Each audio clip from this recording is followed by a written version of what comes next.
So the idea or the understanding of the gift economy is not like trading gifts for Christmas.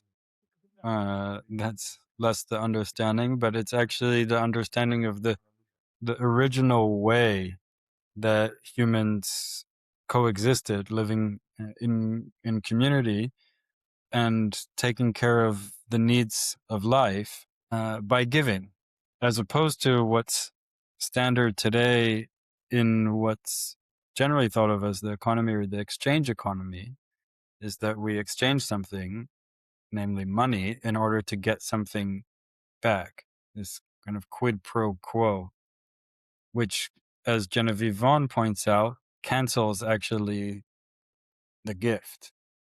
Whereas originally, money was not like this is what the I guess anthropological research shows, not a primarily a tool for barter, but actually a symbol or an indication of you as having been someone who has given, kind of marks you as someone who has given, so that there's an element of social capital and really a mechanism of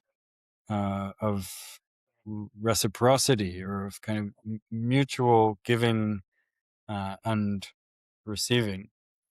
And the notion is that I really want to connect to is that actually it's in our deep nature to give really from desire, from this movement of wanting to and being ultimately fulfilled by contributing to life, to the other, by expressing our gifts.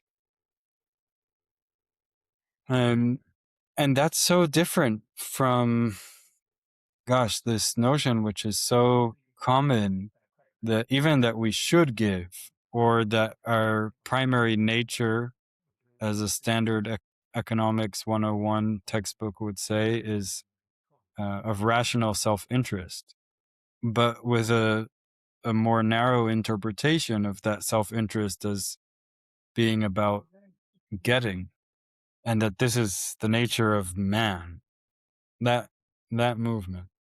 But actually the fulfillment of a person can only come through that giving of the gift which we have received in order to contribute. And like Bill Plotkin points out, there's actually a kind of belonging which only comes about through giving your unique gift into the collective. And I think that's pretty cool. Giving leads to a sense of belonging. That's right. Yeah, That's right. love that. I think there's another kind of belonging which ideally we experience in our formative years of, being accepted and feeling felt in our being, so that there's a kind of being woven in to the fabric of relation, of family, of community, of clan, of species, of world.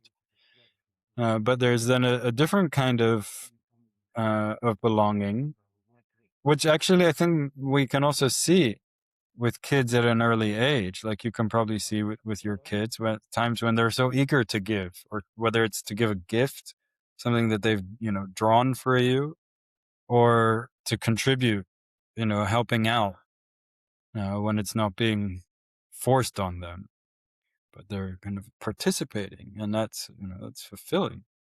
Now, one thing which I think is striking, and this is where the dimension of requests comes in, is what is it that elicits giving? And I don't think there's just one answer to that. I think sometimes there's just that, kind of flow, efflux that just wants to come out and express, like with artistic expression. But other times, what actually activates the giving is being put in touch with a need.